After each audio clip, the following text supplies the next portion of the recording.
study for 40 years and put all of their knowledge into one book. And you can read one book and gain 40 years of knowledge in the space of a week or a month or however long it takes you to read. You know, yeah, I grew up on, Eric Charles, The Very Hungry Caterpillar. I don't know if you heard that. Roald Dahl, Charlie and the Chocolate Factory, James and the Giant Peach, and R.L. Stein's The Goosebumps Adventures. And these books are packed with imagination and humor, with authors. These books are packed with imagination, humor, yet rarely did I see an author that looked like me, sounded like my family, or carried the rhythm and the history of the African continent. Representation should not be a luxury, it should be a foundation. Representation whispers to a child, somebody like you has done what you dream of doing. So their dreams can be legitimized. Their stories matter. I always dreamed of being an author, but like many of us, my parents with the best intentions held the, you need to work hard. Yeah, 9 to 5 mentality, be safe. They wanted security. They didn't know anyone who looked like us and lived from words on a page. Without seeing that, they couldn't imagine it. I do apologize. I wrote this practically last night, so if I do stutter a little bit, your graciousness would be appreciated. And plus, I'm very tired. My daughter woke up around about 2 a.m. and thought, you know what, I'm just going to keep everybody up. Coffee has been injected into me intravenously, so thank you very much for your patience. And so all my parents knew was that 9 to 5, yeah, work hard. My mum and dad both cleaners, and they had their own key job in this, so that they can go to different houses and businesses and things. So they knew to work hard, but what they didn't know is that the systems that they're working in is shaping us into taxable workers, handing us shiny things to aspire to, so that we can have a weekend, 2 days of the week to enjoy them. Never getting ahead, never making a difference. Our youth, especially black youth and young people across Africa, often are being robbed of their permission to dream. That's why I write, that's why I speak, and that's why I'm here today. When a child opens a book, something shifts inside of them, a permission, an awakening, a new horizon. Books are not stories, they're mirrors and they're windows. Mirrors so that a child can see who they are, and windows so that they can see who they can become. Our responsibility as this generation of leaders is to ensure the next generation has something to look to, something to aspire to, and honestly, something to surpass, because we need to raise up better versions of ourselves in the next generation and the generations to come. When our children see characters who solve problems, protect the planet, build communities, and lead with courage and empathy, they begin to imagine themselves as the scientists, as the engineers, as the teachers, as the prime ministers, and as the presidents, as guardians of the earth for the generations that follow. Through the adventures of Tuck the Little Fire Truck, I'm working to create exactly that. Early years stories that help children see possibilities and not their limitations. Starting in the UK and then eventually reaching across Africa, this is our hope. My hope is one day to be able to take young black kids in the UK over to Africa, over to the Caribbean. I was speaking to a distinguished lady in here saying that normally when, it's the holiday, school programs, they take kids to Europe and they take kids to the National History Museum and so, and kids are learning of a history which is important. I'm not saying that to discredit anybody's history, but they very rarely learn about their own history. I recently went back to Ghana, it was back in 2023. Feels like yesterday, I've been so busy. Going around Ghana, I always like to go and see the places where slaves were kept, to have an understanding on the freedom that I stand on has been paid by the blood of so many other people that went before me. Education is more than exam results. It's identity, it's confidence, and it's action. Right now in the UK, organizations like the National Literacy Trust are sounding the alarm. Too many children are starting school already behind in reading, and children in the poorest communities are the ones that are hardest hit. Many grow up without no books in their home at all. That's part of the reason why, with Chris Desai, we launched the Natural Literacy Project to push for primary schools to have access to books, libraries, and regular reading, to get books into the hands of kids that most likely would not have the chance to have books themselves. And we're also starting to try and partner and build an AI app that goes with the book as well, that we can also send to Africa, so kids not only are reading books but also they're not being left in the dark ages, and they're able to work with tech and emerge and grow up with it themselves and help empower their future going forward. But this mission cannot stop at the UK borders. I read this stat that by 2050, more than half of the world's youth will be African.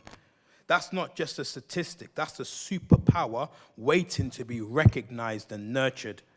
I work with children from all backgrounds. I love seeing children light up in front of a book. At the same time, I carry a specific burden for the black communities here in the UK who rarely see themselves as authors, as owners of their own story, and for children across Africa who deserve access to books.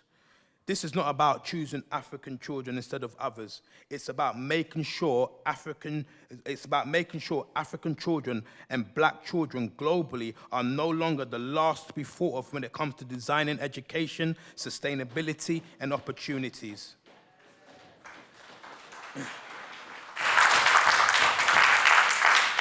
We must build education systems that teach critical thinking, not memorization.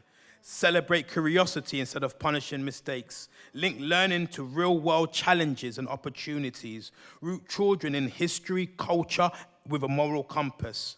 And invite them to imagine a sustainable, just future for them, their village, their city, their town, or wherever they come from. Sustainability has no color, no passport.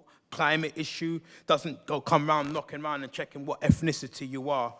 But representation still matters in this space. If the only environmental experts our kids see are of nationalities and races that are not theirs, they're going to think that it's someone else's job to look after the planet.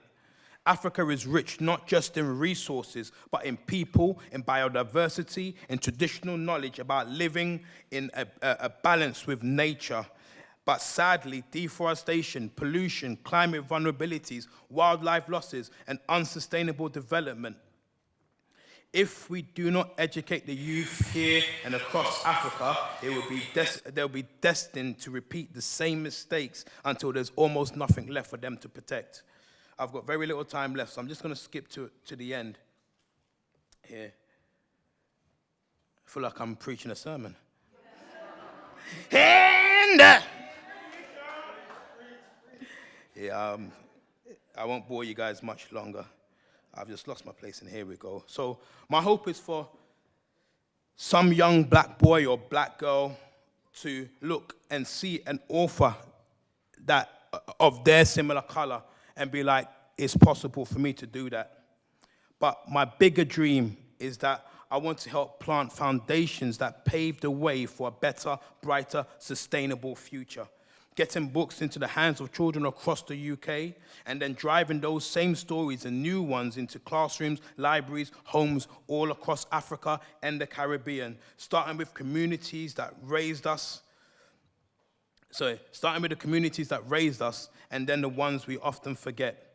I want my great-great-great-grandchildren to stand in African soil one day and see the strength of the rhino, see the roar of the lion, the wisdom of the elephant, not reading about it, what used to be, but living in a world we chose to protect.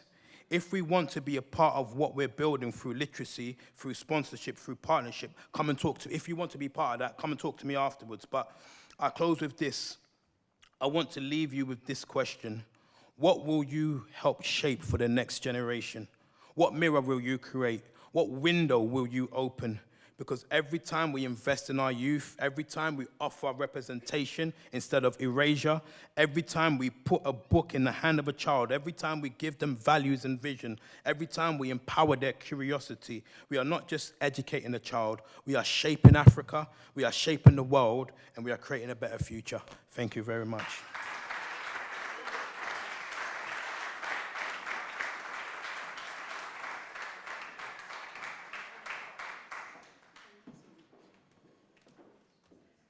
Wow. Dynamic number 2. My goodness. Champion, that's what I call you. You may be tired, but you absolutely did not come across that way. Thank you so much, Eric.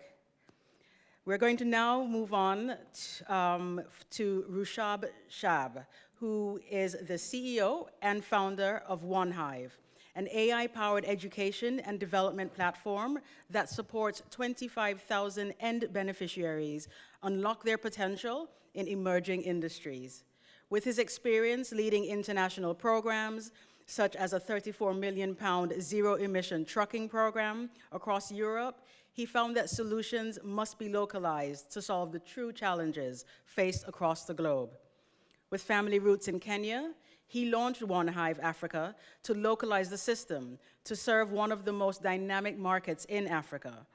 Designed to enable complex ecosystems to mobilize and scale up educational programs, for example, supporting Sudanese refugees in Ethiopia, upskilling Rwandan girls to overcome period poverty, enabling a community mental well-being initiative for young people in Uganda.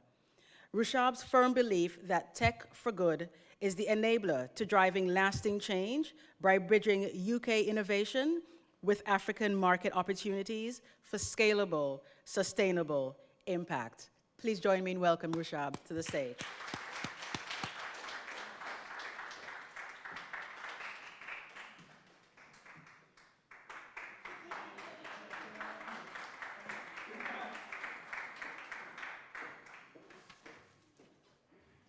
No pressure after that intro.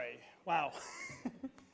Guests, honourable dignitaries, those innovators, leaders in the room, it's an absolute pleasure to be able to share a little bit about what we're doing and what we are trying to do. Obviously, Eric, can't see you here, but that was phenomenal.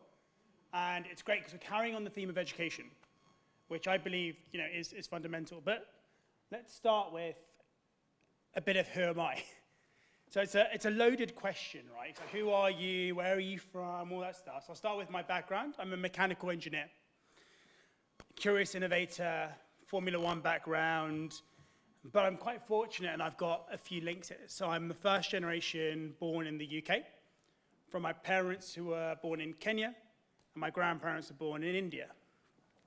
So there's a bit of a journey already, and it's just personally, I've been exploring my journey, the heritage, the little bits of that trail that have, the stuff from India that came to Kenya, the stuff from Kenya that came to the UK. It's been fantastic and phenomenal. And when I made a specific conscious decision about starting what we're doing in the UK, the why, there are reasons why, and then the shift into starting to grow a team out in Kenya, because I do fundamentally believe that that's where the growth is.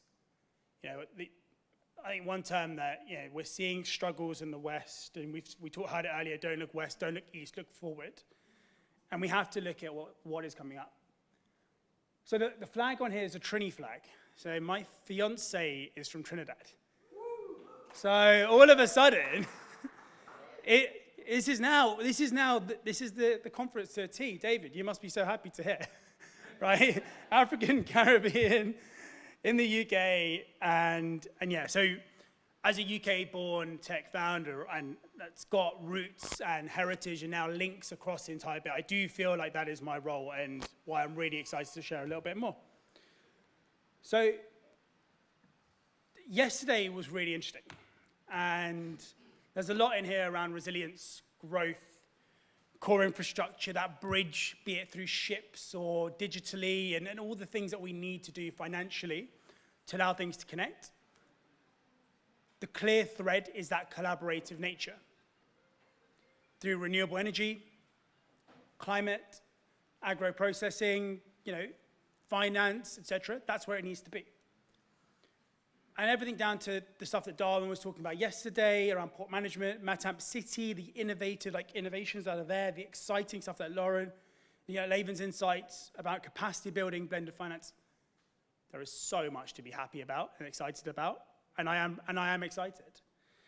But I chose this image on purpose. This is, when I looked up what is innovation, what does it look like? And you see a story, and I'll come over from an Englishman with a pitchfork, Edison light. This is how innovation is shown to us.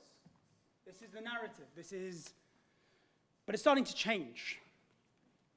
The tech scene is now shifting that. And one of the fundamental problems is the innovation that was driven by an Anglo mindset is fundamentally one of extraction. We remove stuff. We take stuff out. Yeah? So we dig, we keep digging, we get to Australia, right? If you keep digging. So that's not going to work. And then you look at even the tech scene and the narrative around tech scene. 22 trillion is the market cap of the Magic 7. The 7 biggest companies on the S&P 500. That is huge. Don't quote me on this, but I think I read somewhere Africa's GDP is 3 trillion. So there's 7 companies in the US that and there's 7x the entire continent. So what do, right? We need a change.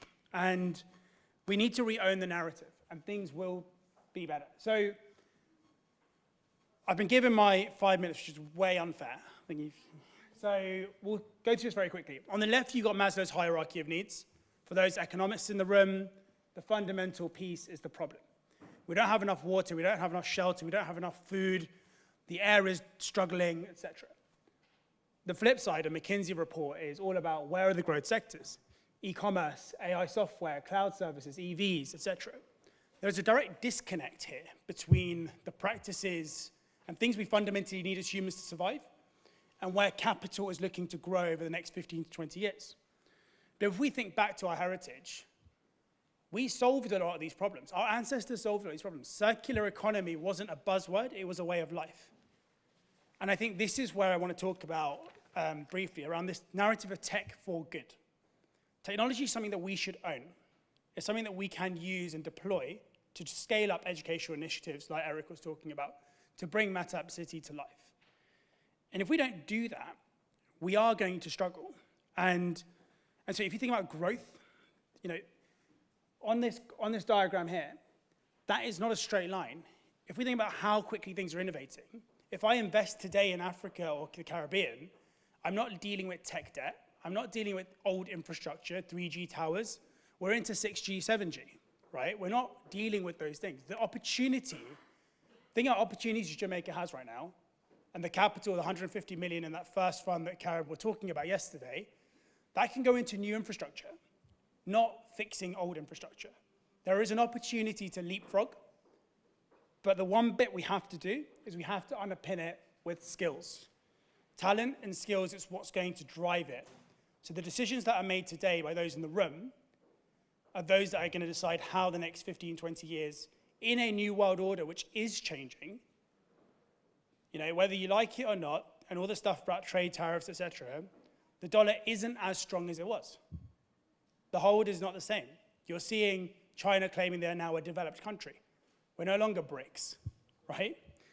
So the world is changing. Our position within this room, the African, the Caribbean, we own the natural resources, as long as we don't let others take them. Yeah, for now. The value in those resources isn't just selling them as raw, it's creating the phone on top of that small bit of silicon.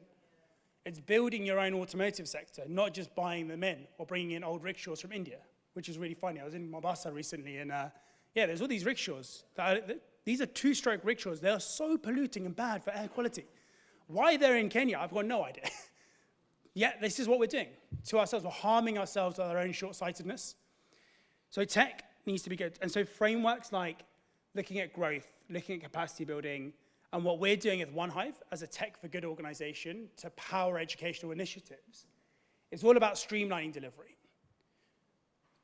We heard yesterday about a port where the individual, Darwin, was able to turn that from 19 million to 70 million, driven by operational efficiencies. He didn't lay a single person off out of the 400 staff. He phased them out onto retirement in a structured, feasible way. They're all on final pension salaries. No one got left behind.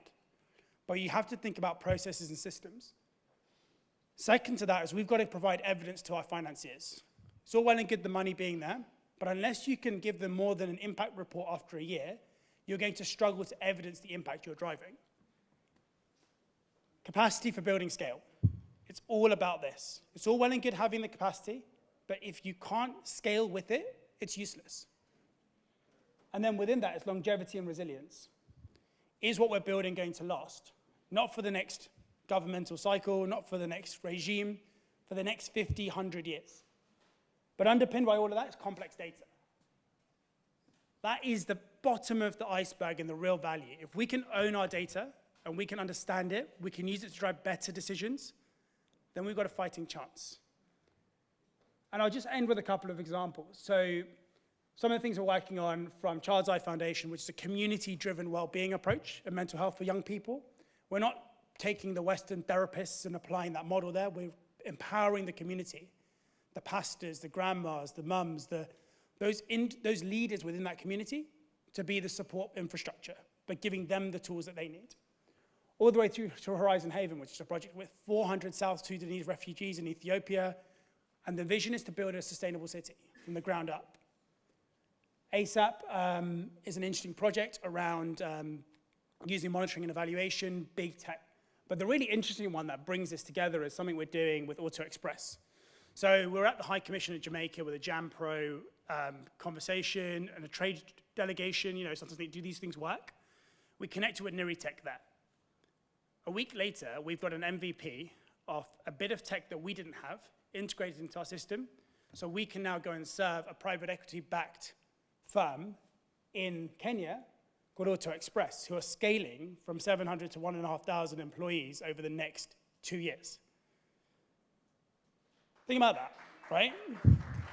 Thanks. We're bridging that gap. We're leveraging the best tech that we can find through the community that we've got to solve problems and drive growth. The top things are all about, let's solve problems, let's help those who are unserved. What about raising the ceiling? This is what we're doing here. Private equity funding comes in, let's use the capital effectively. I'm going to skip past this, but this is the impact framework that we use. If anyone wants to talk about this, please do come and talk to me. It's breaking barriers to scale, not just personalized learning, but being more personalized and tailored in what we're doing, and localized, and then empowering tech for good. So my ask for the room, I can't come up here and not ask you to do something, because this is about what this conference is about. It's moving, it's shaking, it's innovating. It's your time to build better. We can't do the same things that we've done in the same way, at the same speed, again. It's not going to work. So yes, tech can be used for good, but you need to have that by design at the core. So if we don't do that, we're going to struggle. So I'd love to have a conversation with you all. I'd love to do more in Trinidad. I've got to find my fiance a reason to go back to the Caribbean now. Kenya's here, and we're using that across Africa. The opportunity's here. So what I'd ask is don't just embrace the change, but be the change. Thank you.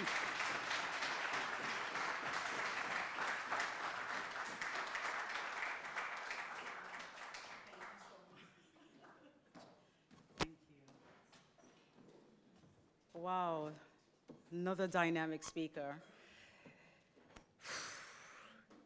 Ladies and gentlemen, this is where it happens. There is a deal room also that you can speak to Oliver Scheidt, who I think is somewhere probably at the back, to speak about actually putting your money where your mouth is, right? We're talking about building bridges and covering the gaps and actually making things happen. Please speak to both Rashab and Oliver. during the break, which we are now going to have, for you to visit the vendors, for those of you who did not get a chance before. And then we're going to come back in about 10 to 15 minutes for 2 more amazing powerhouse speakers, and then we'll break for lunch. Thank you.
I'm waiting for Oliver. I'm waiting for Oliver to come down. Oh, there he is. Hello, hello, hello, everyone. Thank you for visiting the vendors. Please see them throughout the rest of the afternoon. We're just going to have a bit of a Q&A because we realize how important it is for people to connect with both Oliver and Rushab. So I'm going to call both of them up to the stage for you to ask them any questions that you have relating to actual deals on the ground.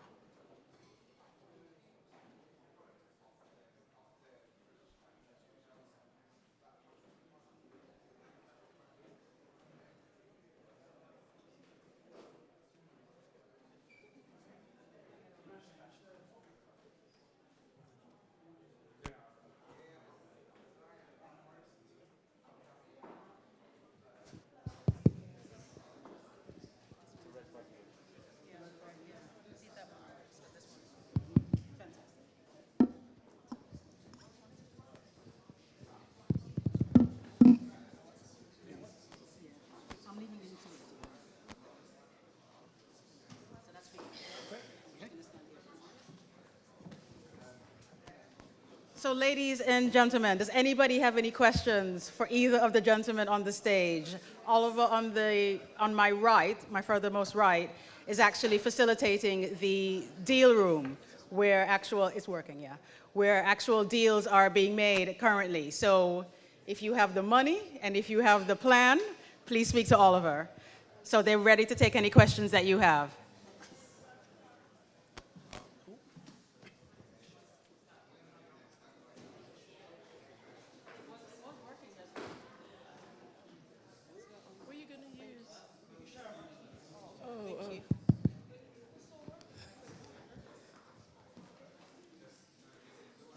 He could have just stood here.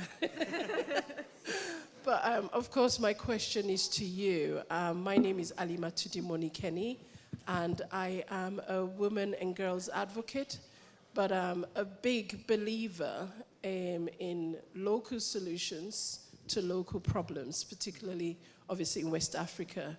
And I was just saying to somebody earlier before you spoke that it seems as if this is long overdue. This gathering is long overdue. But you said something that just sort of triggered my question to you. In this drive for AI and technology, because Africa has been leading this drive, I use a lot of technology in my work. And it's more or less like putting the middle finger as a diaspora to my country of birth, which was Sierra Leone. How can I, living in London, address the issues that we have in Sierra Leone? And the only way I thought I could do that is to incorporate technology, particularly new technology like AI, in transforming information that empowers the youth in using their voice for the common good. So you do the good sort of technology. What would you say, because there is this fear, right, with the likes of the AI-generated images of black people, and there is this reservation now that we're seeing. People were eager in wanting to incorporate this new technology in their work, but they're now reserved because, unfortunately, biases have kicked in. What would you say, because you have used AI in a more positive way, and from what you have just presented to us, which I like, it's something that is transformative, that we can really see that drive, sustained change throughout the continent. What would you say to erase this fear and sort of barrier that we are now having again on something that we could adapt as Africans, not having fear, not thinking, again, we're being discriminated, we're being left out. We really need to use this kind of technology. What would you say?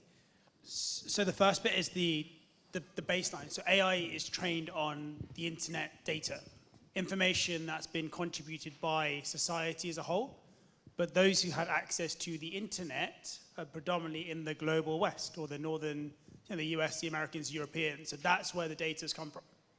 So the reason there's bias is we just haven't put the information into it. So that's the first problem, right? It draws, same with data around women in health. You know, there's no data that's gone in, therefore you can't draw the necessary conclusions. So that's one bit. But aligned to that is then this interesting opportunity, which is AI is just a tool, and where resource is scarce, we use tools to make things more effective, right? The scavenger mindset is, you know, you go out into a remote village and they're using, you know, they'll keep these tractors running for 50, 60 years, way past, things are rusty, but it still works, right? It'll still work. You make things work, you fix it, you put a layer on top, you add a bit of something from here, you bring it together. If you take the same approach with AI, you say, okay, cool, we've got a base tool, we have an engine, yeah? Now I need my engine to do this, it was never designed for that, we've got to put a layer on it. And that's where you're starting to see the opportunity, I think, with AI. So you take the first pass. If it means you can now talk to someone in Sierra Leone in a localized way, initially, you still have to do some work. It's not going to do the work for you, but if you use the tool as a first case, let's do like 60% of the work for you, and then you still have to do stuff, but at least you've used it to a certain point. Let's not be scared of the fact that I was going to show only white people when we're talking about success, or only men when we're talking about deals. Like, so what? Change the picture. Copy and paste one of the internet, right? You can still do that. So it's the layer, the wrapper around it that I think is the opportunity. And then you don't have to build it because it's quite expensive to build a base. There are a couple of examples out of Kenya and Nigeria and Ghana where I've seen they've built their own base model, but the data available to them is so small that it's still going to have the same bias problems. But it's the layer on top that's the opportunity. Thank you very much. First of all, great country. Went there in 22. Enjoyed visiting Freetown. Shame that the tree has fallen now since I visited. But if you haven't been, do go. Great food, great shrimp. But I think to your point about the challenges that exist, as you say, these are not, unfortunately not new challenges. They exist. I'm originally from Namibia, and one thing that when I was there recently in June, I was very impressed. Went to visit a Namibian company called Paratus that are now the second largest reseller of Starlink and kind of low orbit satellites in Africa. Fully Namibian owned, and when you walk in there, it's like you could walk into a company here in London. They have data centers and all that stuff. But what really struck me is when I spoke to their chairman, he said, for them, the big thing is learn from the West, not to kind of shy away from the things there, but where we know, as you said, that being resilient and doing those things is also then adapting it to the local community. And one of the reasons they've been able to grow so much and across Africa is because they are using their counterparts in other countries, Africans, to say, let's do something. And all the challenges we talked about today with climate change, people talk about the Amazon, but the reality is the real heart, the lung of the world is in the Congo Basin. And it's things like that we need to input the data, we need to talk about more. That's why summits like this are so important. And this is just the second year of it, but we can already see the strength of people that have come together and that continue to shape the conversations. Any more questions? I've got a question for you then. So, show of hands, who is actively looking at funding projects or has the capacity to fund projects in the room? A shy hand, a couple of maybe hands, one back there. Who's got a project or something they're working on that is in need of funding? Okay. What are the rest of you doing?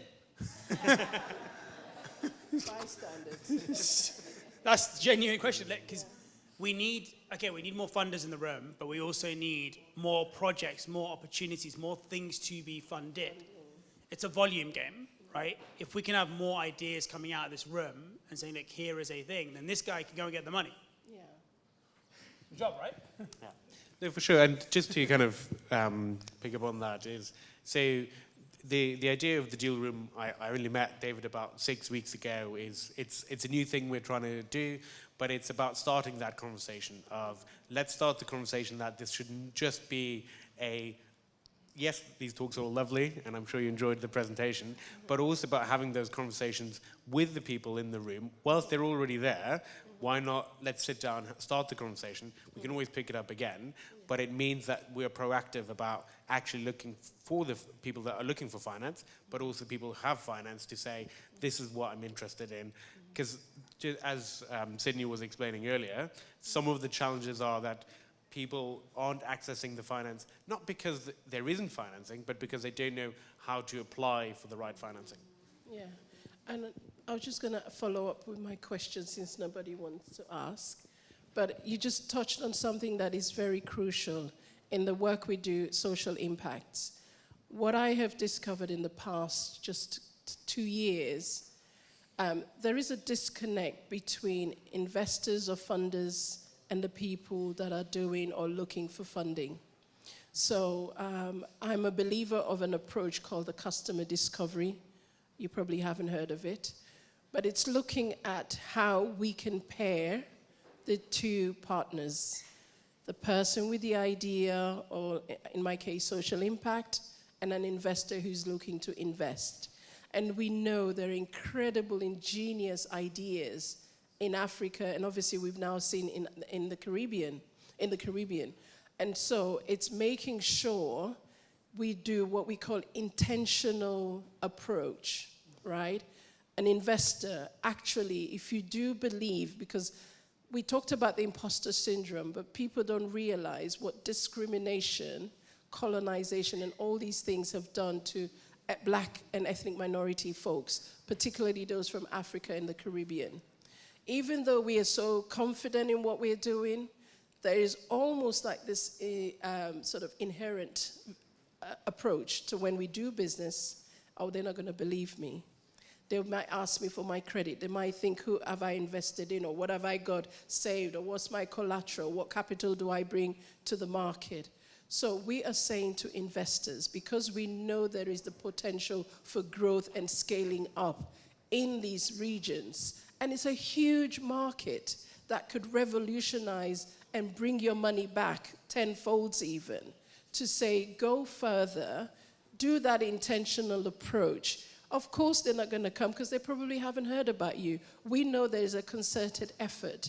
I wouldn't say what parts of the world, but there is a concerted effort to limit how we approach these things. So when investors or people with the money, the capital, can approach the Afro-Caribbean, the West Africa, Ghana, Sierra Leone, Nigeria, wherever, make it a mission. Like what you've just said on the One Hive, I think from just looking at it, I know you have done it deliberately by going to Kenya, Uganda, and making sure you provide the resources, you create the knowledge, you build on the skills that these individuals can then develop or use in their whatever they're doing. And I think this is what I want to see from here. Make it that conscious decision. Believe that the grassroots can do it. The SMEs have the potential to grow and help us grow, because we don't get that connection. The language spoken sometimes, it's very sort of exclusive, excluding, and it's really hard to break in. You know, you mentioned the VCs and the stuff.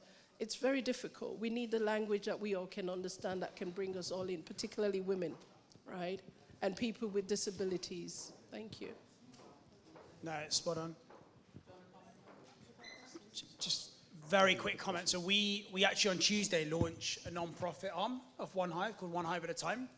And we've called it the Delivery Impact Exchange. So earlier, Sydney was talking about the City of London, the Lord Mayor. In the UK, they are delivery companies are one of the biggest funders into non-profits and charities. So we've taken it on the mission to say, right, we're going to call you out on your piece, and we're going to match those looking for funding with those funding based on attributes about both sides. So smart matching algorithms say, look, if you want to fund young people, women in Ethiopia doing textiles, great. And there's an organization there, just use a smart matching algorithm, simple. But yeah, sorry, let's go to the room because I have some questions. So one comment and then a question. My comment was about imposter syndrome, that sometimes I think, at least for Caribbean people, that we create it for each other. We do not empower each other. We do not celebrate each other. We push each other down instead of raising our brothers and sisters up to make us believe that we truly can.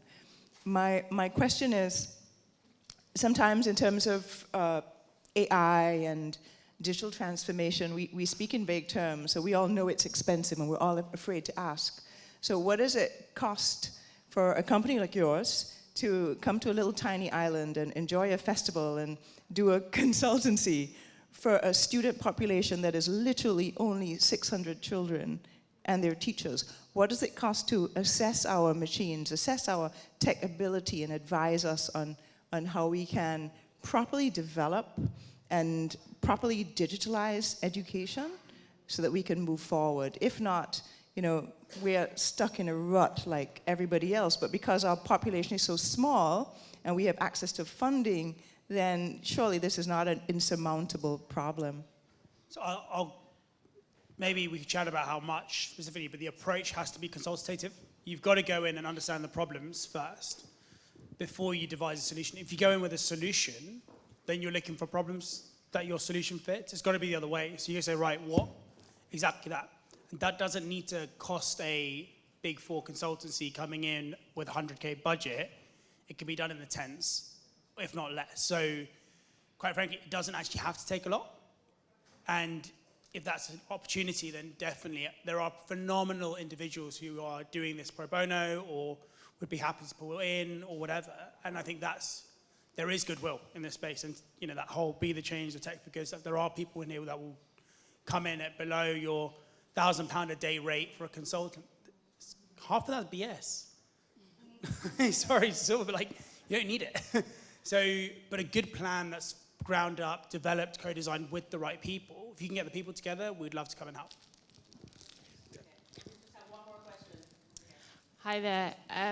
So to respond to the question about what else are other people doing in the room. So I'm a lawyer, a corporate lawyer, and I work with startups, SMEs primarily with their early stage fundraising and their growth. And with regards to companies that I've worked with and people in my network who are doing activity in West Africa or the Caribbean, funding is a huge issue. And a lot of them have been pursuing the venture capital route. Now, whilst I do, that's kind of my job, I do that, I don't think it's necessarily the right asset class for the type of work that we want to do in our regions. And I was wondering how much, twofold question, in terms of funding, because when we say that, it's quite broad. If you're in the know, you know there are different types of funding. And I mentioned one of them being venture capital. How much do you think we need to transform, how much is there an education gap between companies and investors? And I guess maybe that's a question for you, Oliver, in terms of what funding is available. And then how much do you think that we need to start championing maybe permanent capital, so something that's more long-term without the quick 5, 6, 7x returns to an LP? How much do we need to start championing that? Because what I'd end up doing is I tell my companies, incorporated here, go to America, do the Delaware flip, and get your money there. But that can't be the answer because we're just taking it from one, Western hub to another Western hub, and then the Africa Caribbean still loses out. I really think we need to be championing a completely different asset class, a different way of funding to enable the growth that we want to see. That's a very important question. I think one of the conversations I'm having with different countries, in particular in Namibia, is also understanding what are the local funding opportunities, because I think sometimes people, unfortunately, because of the history and as you highlighted some of the conversations, people look at Africa with a Band-Aid lens and they kind of see, every time they think about Africa, they think about charity. And it's well, actually, and that's not to say that charity doesn't have a time and place. When, for example, in Jamaica now with the events happening there, absolutely, that's the time where we need to step up. That is not a trade-related issue. This is some time we need to give. But then a lot of these challenges are people need to be having the conversation and the training and access to it of how do you empower people to understand, how do you access your local financing, what are some of the systems that might not be your way of traditionally doing business, having your accounts, etc. In Africa, a lot of businesses use a lot of cash, and obviously if you go to the banking institutions, they then challenge some of that. It's okay, but where's this money coming from? But it's if you have those records and accounts, then that it shows that where the money has come from, and people often don't realize that they actually have all the tools already available. They just don't know how to package and approach that together. Just one thing to add very briefly on that. I think that's spot on. There are ways. An example that China did quite well, actually, that we can look at, that might be a taboo, but look at some of the good stuff. When Jaguar Land Rover wanted to make a market entry into China, they had to do it with a local company. So what you say is, yes, if you want to come in, great. What you don't want is to fund in the US or Delaware or US, like a company is then going to do some valuable stuff in West Coast Africa or the Caribbean. You want to say, well, like, how do you say, okay, cool, we are, as a country, going to invest in this venture initiative, but we're going to bring one of our companies to co-own the IP or co-design it or be the distributing partner, whatever it needs to be. But then at least you've kept some form of sovereign wealth generation through the capital and the growth. Or we'll say, like, we want equity, or we are, the sovereign is going to invest in this venture that's going to happen in the country. And then that needs a different approach, but then you can all of a sudden grow value. Some of the exits that people are seeing in the billions, like a lot of countries would hugely value that. I would like 10x some of their output. So think different. Do we have time for any more questions, or that's it? Oh, can we do one more? Yes.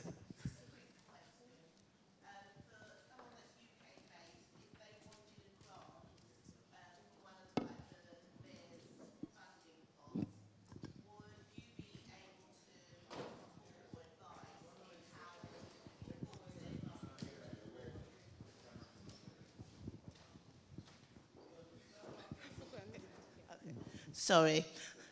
What I was just asking was more UK-based. If any individuals who were looking at a grant application and they wanted to do that maybe through the Mayor's office, would it be possible for yourselves to give any advice or support in how they go about that kind of an application, or is that maybe a bit low down? I mean, so from our side, so what we've done is less on the grants, but it's helping charities raise capital with a clear plan. So people will invest in projects, right? Mayor will invest in things that align to KPIs. It's a whole, got to write it in a particular way. If you can take the project, take the funder, and then look at, okay, let's say it's grant funding, they're going to want to see certain things. And if you've got a clear plan and you can articulate it in a very eloquent way and it's done to that, then it's that. But the reality is grant funding is hard. It's like a 1 in 10 success rate. It's not, they talk about a lot of funding being deployed, but it's not an easy thing to get either. And so I think, if that's the right route, then yeah, I'm happy to chat about and share some of the experience we've had as well with it. Okay. And one last quick question. For a charity that I know about, it's got charitable status on the island of Montserrat. It's Helping Hands for Glendon. If it was to have charitable status in the UK as well, is that an area that you can offer lens expertise? I might revert to our solicitor friend over here, potentially. Okay. Yeah, the legal side, yeah. But no, there are people that will be able to advise, and those who do a lot of stuff pro bono as well. But I think you're going to be going to like legal or accountancy firms who are well versed in the non-profit space. If anyone's in that space. Okay. No. Thank you. But yeah. Thank you. Let's give her a round. Thank you so much.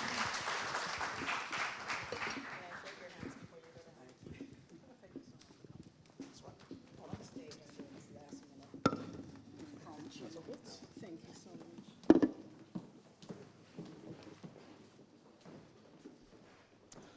Okay, informative.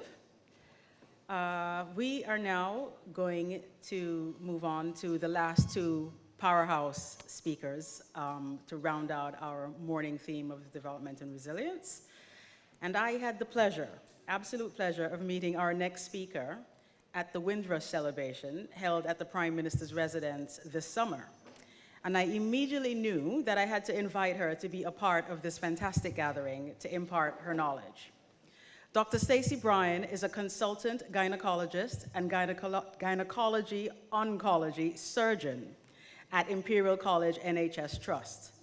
She is also the chair of the British Caribbean Doctors and Dentists Association, a role which allows her to actively be an example to and raise the aspirations of the younger generation. Dr. Bryan believes in the importance of health awareness and improving health literacy within the community. She works closely with charities and community organizations to provide education surrounding women's health, particularly to those marginalized in society. Dr. Bryan was recognized for her work at the inaugural Black Healthcare Awards, where she was awarded Oncology Clinician of the Year in 2024. Please welcome Dr. Bryan to the podium.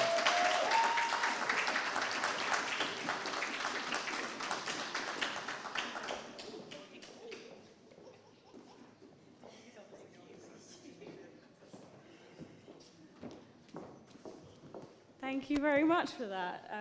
I'm now feeling the pressure as well after all of that, and also our previous speakers, which were absolutely amazing. So, thank you everyone. Thank you for the organizing team for inviting me as well to speak to you today on ancestry awareness and action, the prevention conversation. And I'm speaking more from the UK diaspora point of view, essentially. I'm a consultant gynecologist and women's cancer surgeon and also a community health advocate, and I'll go into some of the stuff that I've been doing. So, when we think about sustainability, usually we think of sustainability in terms of economic sustainability, financial, but actually I'd like to say that true sustainability really begins with us and our health, because of course, if we're healthy, if we preserve our health, we're preserving our communities, but also future generations. So really, sustainability begins with people, not just policies. Our health determines our capacity to innovate, to build, and as I said, to sustain as well. And I think we need to think about in today's conversation moving from survival to actually thriving. When we look at the ancestry conversation, our ancestry is more than just genetics. It's about our culture. It's about this word resilience that we've heard a lot throughout this conference, about migration. I have to bring into it, of course, the slavery discussion, the colonization discussion, the migration, and actually what that has done to us as a people. Because the stories that we hear about slavery, colonization, inequality, etc., unfortunately has effects on health as well, and opens up the health disparities that we're seeing, particularly within the UK. So we know about high blood pressure, for example, being quite prevalent, diabetes, prostate cancer, breast cancer, and other cancers that affect us disproportionately. It's not just about the biology as well, it's the social determinants. It's where we live, the food that we eat, how we access care, and the trust that's placed in the healthcare systems, or mistrusts even. So I mentioned that these, things that have happened in the past, slavery, the colonization, etc., migration, does have an effect on our health, and this has actually scientifically been proven. So Arlene Geronimus is a professor in public health in the United States, and she studied maternal and infant outcomes in black and white women and noticed that there was a disparity. And what she found was that due to racism, social, economic, and political oppression, it actually causes what we call weathering, so changes to the DNA. And that is why there seemed to be some disparity in the outcomes, in medical outcomes. Now, since then, other people have also looked into this and looked at it at other health outcomes and not just related to women. And there is a suggestion that there are changes at the DNA level, at the cellular level, that are occurring, which means that we're more at risk of these types of conditions. But also, unfortunately, because DNA, of course, we pass this down to generations, it's inherited. And are we passing down these changes in these DNA, this stress actually, and the oppression, physically passing this down throughout the generations? So that's something that we need to be aware of, and stepping right back to how do we kind of change that, and how do we look after not only our physical health, but the mental health as well. We also need to look at the legacy of inequality. I mentioned already historic mistrust. Generational trauma and mistrust of healthcare systems do exist. there's underrepresentation in research and clinical trials, but again, we have to understand the history, the medical exploitation, the most infamous one being the Tuskegee syphilis experiment. For those who don't know, over 600 men over, I believe it was 60 years. It was only supposed to be 6 months, but these men were informed that they're taking part in some sort of health improvement study. And actually what was happening back in 1932 is that some of these men had syphilis and were left untreated because the study was just looking at what happens with untreated syphilis, essentially. And what happens in untreated syphilis is deafness, blindness, mental illness, and heart disease. Now, around that time, the treatment, which is penicillin, common antibiotics, was freely available, fully available. But the whole point behind that study is, as I said, is to see what happens. Completely unethical, completely, you know, the basis of why we have so many ethical challenges with research, etc. today. And unfortunately, it meant that because these men didn't know they had syphilis, they were passing it on to their wives and also children. Again, that handing down of these things to the generation. So we have to understand that, and we do understand that as medical professionals, the legacy of this mistrust and this medical exploitation. And the idea behind what we're trying to do is rebuilding this trust, trying to increase the representation, trying to increase inclusion as well. So how do we change the narrative? For us, we think that, you know, education is key, and representation. I think it was Eric that spoke to representation with regards to the younger people in authorship and writing books, etc. For a long time, health campaigns have been built for communities, but not necessarily with communities. And it's about taking things back to the community and building campaigns that are culturally relevant, that are community-led, and understood by the community. Culturally relevant education, delivered by people who look like us, and understand the experiences as well, not necessarily just for us. As we said, the role models, the representations, the building trust is very important. And with the organisation that I work with, and I speak a little bit more about it in a bit, wanting to move from fear-based messaging to empowerment and dialogue. There are so many messages out there about the disparities, as we say. 1 in 4 black men will have prostate cancer. But black women are 2 to 3 times more likely, it used to be 5 times, 2 to 3 times more likely to die during childbirth. Black infants have poor outcomes as well. We're surrounded by all of these figures that's there.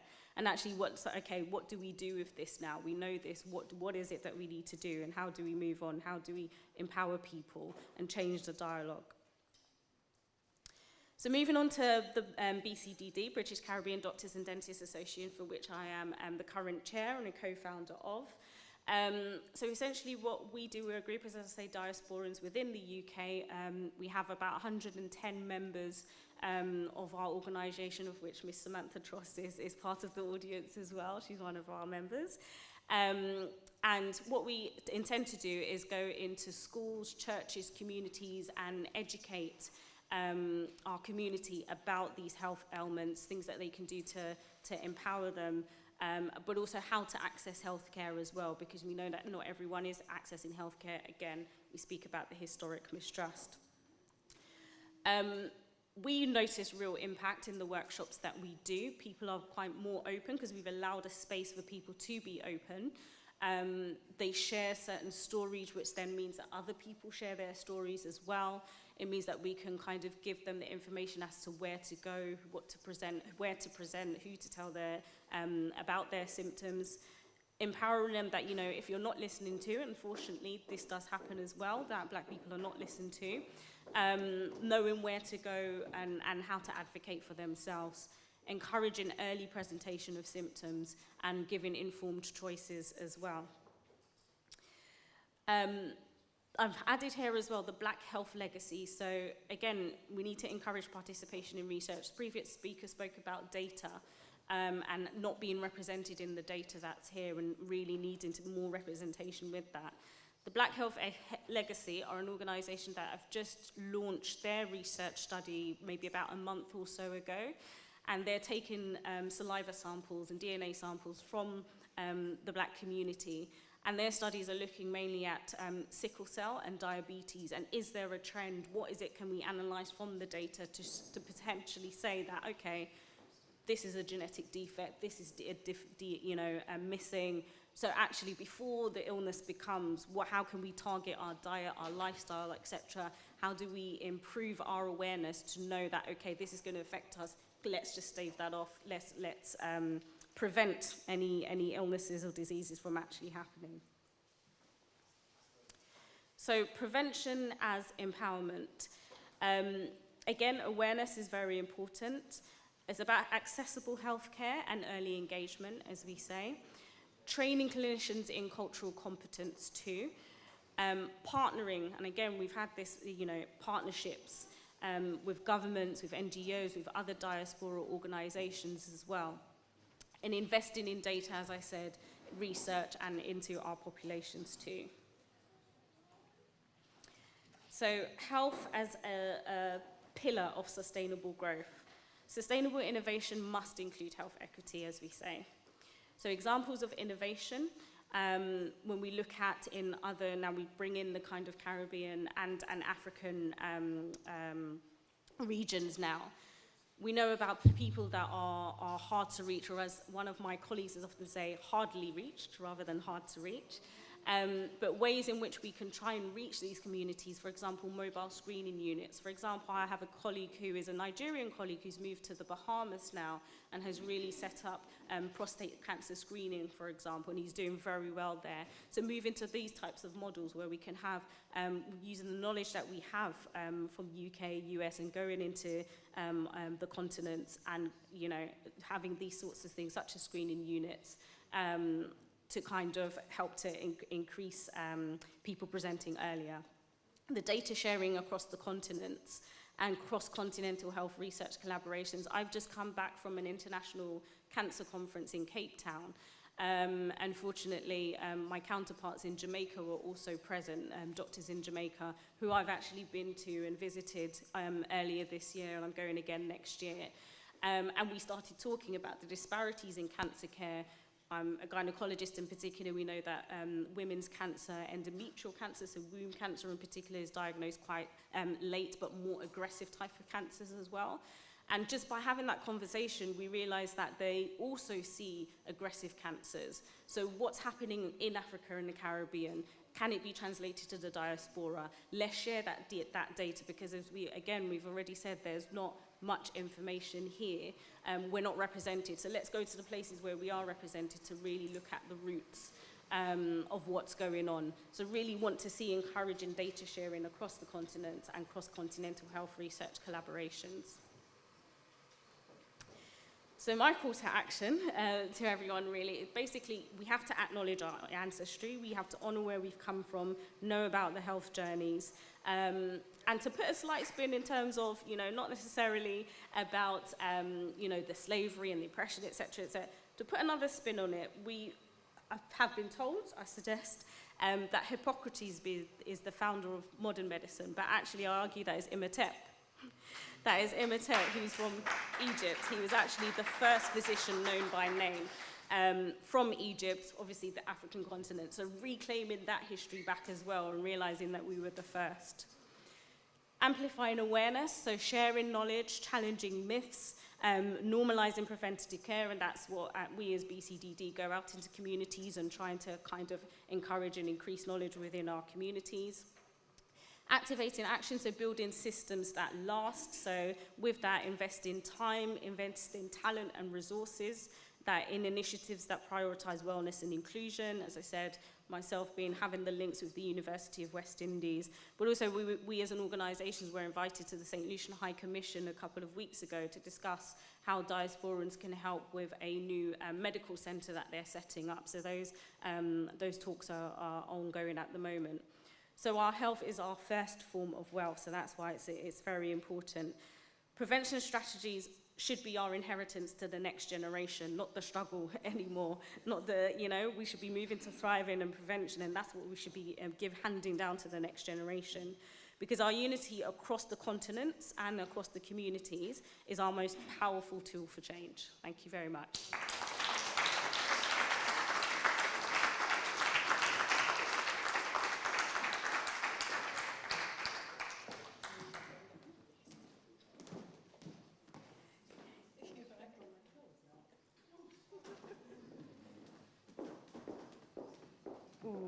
thank you so much, Stacy, for highlighting awareness, heritage, intersection. It is so important in health prevention. I personally, when you're younger and you're just going through and no one is checking for your health, and something now that I am older that I realize that this is something we need to be encouraging a lot of younger people. I've been signing a lot of petitions recently about cancer detection in women, because you have to reach a certain age before you're quote unquote allowed to get tested on the NHS to be checked. And women as young as 20-something years old are coming up with different types of cancer. So I think it's really important that we are absolutely aware of what's happening and look after ourselves, look after ourselves. Now, I was blown away by this young lady last year, and I would love to welcome Ms. Grace Munieri, who is the CEO of Cacumator. She's going to speak on youth and women entrepreneurship, access to finance, and mentorship networks. Grace is a multi-award-winning data leader, educator, and founder of Cacumator Mentorship.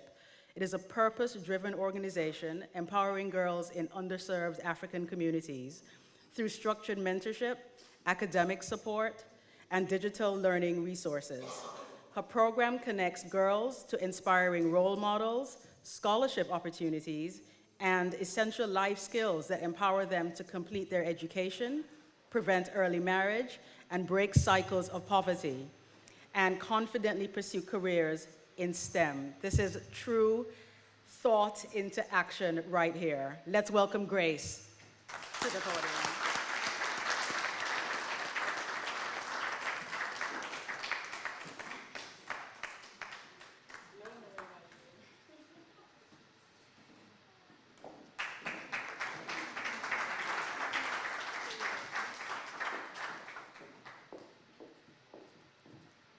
Hello, everyone. Thank you. Oh, yeah, better now. Thank you so much for having me today. It's really humbling.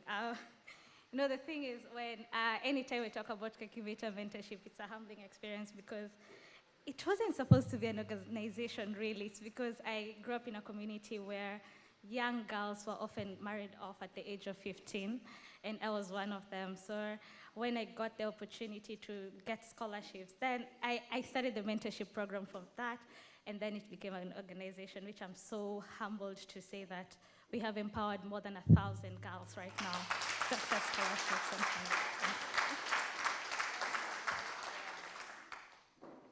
I'll just go ahead with my presentation.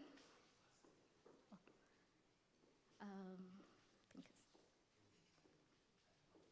think it's supposed to be working. Oh, yeah, there we go. It's working, right?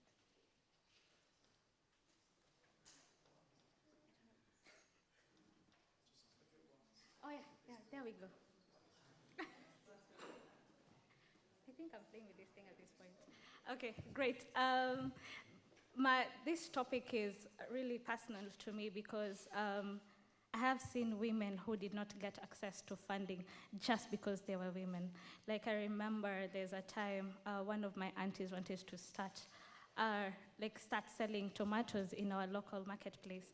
And she went to the bank to ask for funding, like just a small loan to get her business set up. And she was told that we don't trust that you will be able to pay up that loan just because you're a lady, which I find that so many women within my community have faced such challenges, and that's why I really advocate for education and also financial empowerment. So one of the current demographics that we have is that within the African space, we have so many women who want to create huge economic impact, but then they do not have access to such opportunities. And because of that, they usually watered down, that the dream is not actualized.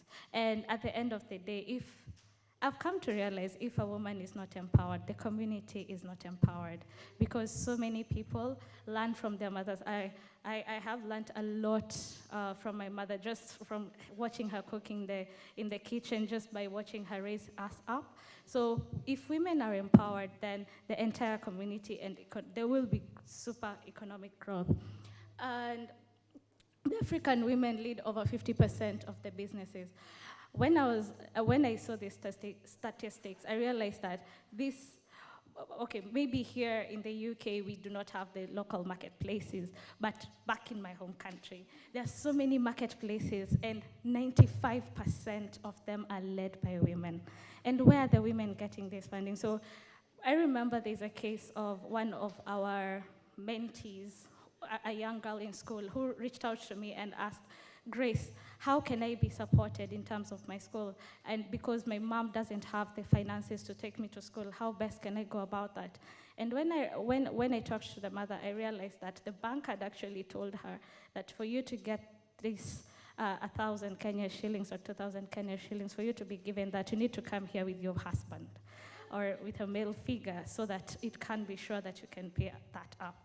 So it's a real challenge in marginalized communities where women are not trusted, yet they're the one leading these local businesses in our marketplaces.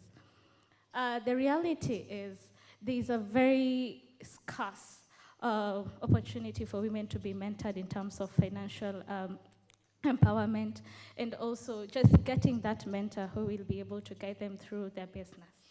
The other thing is empowering entrepreneurs will fuel innovation and create jobs.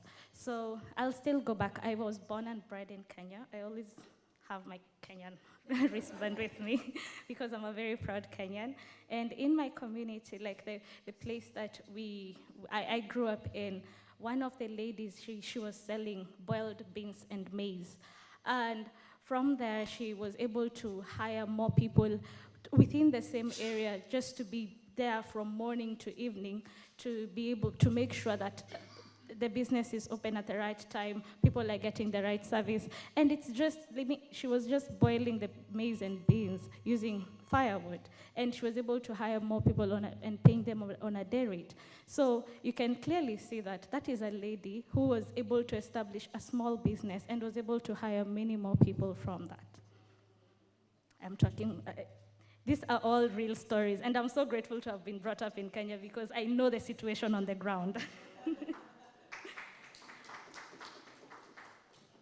So, as I had earlier mentioned, women face a lot of financial barriers, skills deficit, and also, as I've mentioned earlier, systemic issues and mentorship gaps.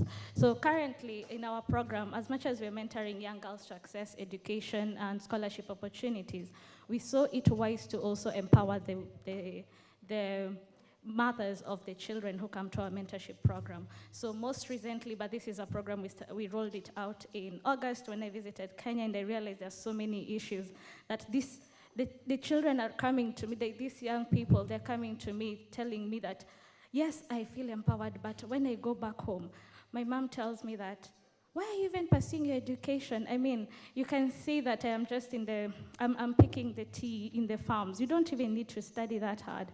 So there is a big gap.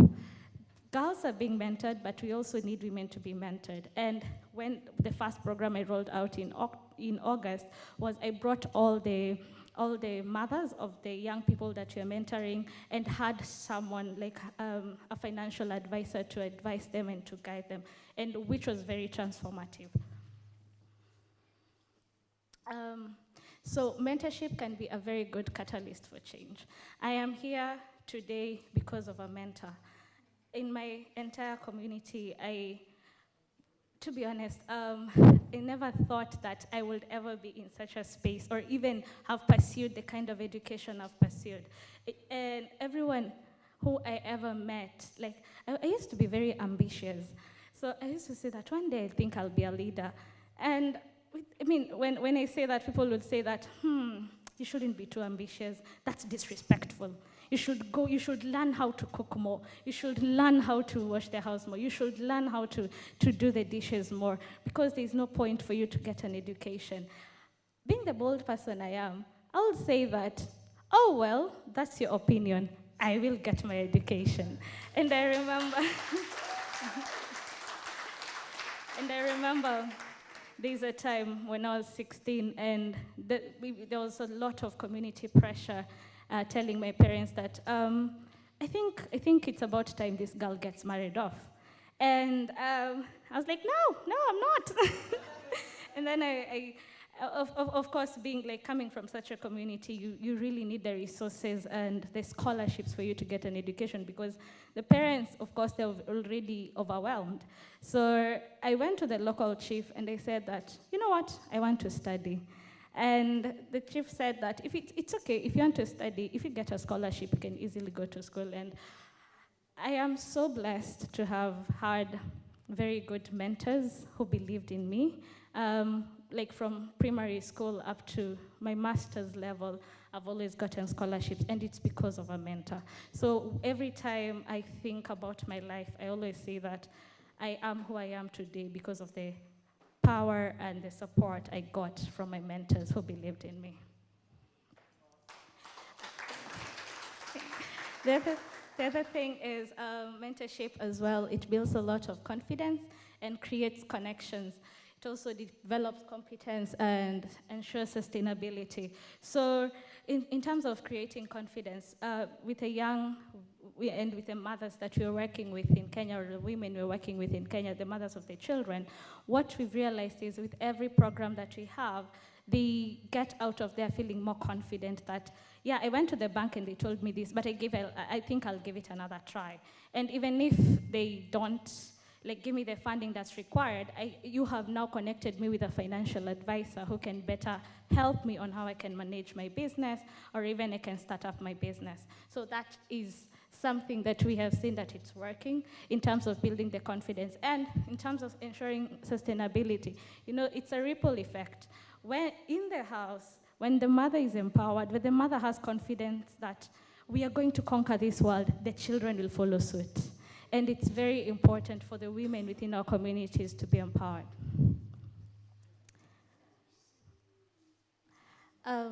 So this, when I was thinking about this, we really need to, especially in our African setting, and in the cities, what I've realized when we're in Africa, in the cities, the story is different. But in the rural areas where there is no access to, people say there's no access to electricity or even water, in those really, really rural areas where they put, I don't know if some of you can relate to this, but their banks are their mattresses. So they put their piles of money in a small plastic bag and hide it under the mattress. I don't know how many can relate. Yeah, exactly. So I have a couple of people who can relate to that. So, and the thing is, they will borrow, and they have this, in Kenya we call them chamas, but they have these women groups that they get funding from each other. So you bring your 1,000. Susu. Oh.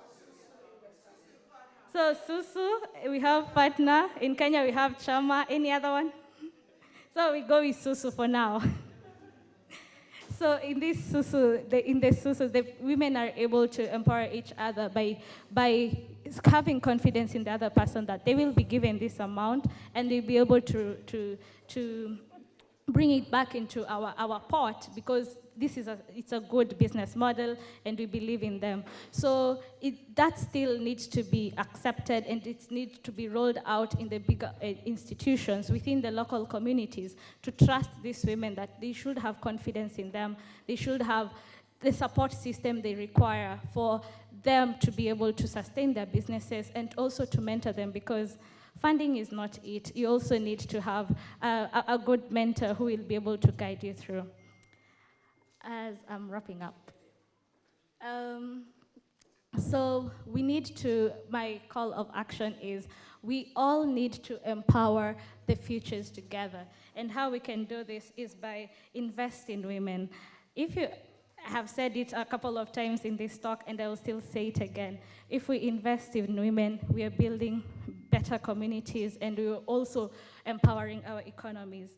Also, we need to strengthen our mentorship. Each one teach one.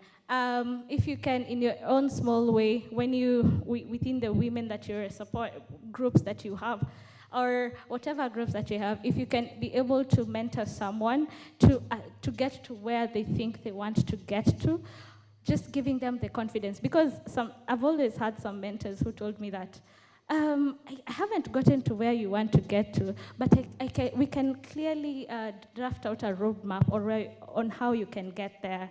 And those mentors, as much that they were not there yet, but we had a very good roadmap, and I actually got there. So that is really important, to mentor the women within our spaces and also expand their financial success.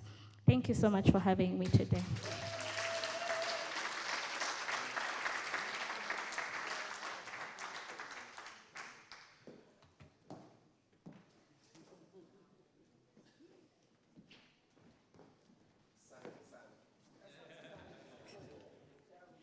Young powerhouse, am I right? Wow, thank you, Grace.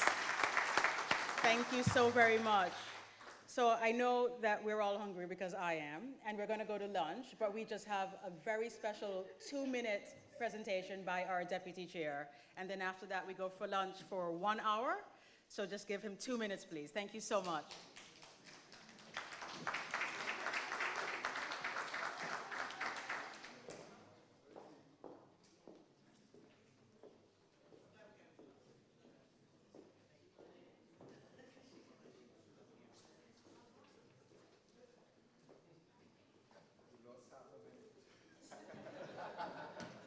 Hello, everyone.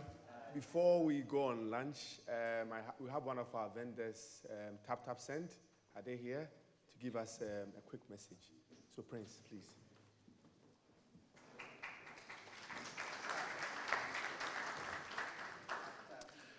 We are all going for lunch, and I don't want to be in between your lunch, and so please, just 2 minutes. Right. So my name is Prince Osaitu, on behalf of a company called Tap Send. May I know somebody here who is already using Tap Send, or who know about Tap Send? Somebody's using it? Yeah. All right, cool. So a very quick message. It's a mobile app that you can use to send money back home without charging you any transfer fee. And why are we not charging transfer fee? Because we want money transferred to Africa, Asia, and the Caribbean to be as cheap as possible and accessible. Now we've recently launched Jamaica, Haiti, and also Dominican Republic. Why? Because we want to use technology to empower you to transform lives back home. If you download the app today, we are giving you £10 credit for you to support somebody back home with that £10. I know it will be a huge difference when you send that money to them. And aside that, I have got this lovely notes pad that you can also take home. So I will encourage each and everyone here to download Tap Send and transform lives back home. Thank you.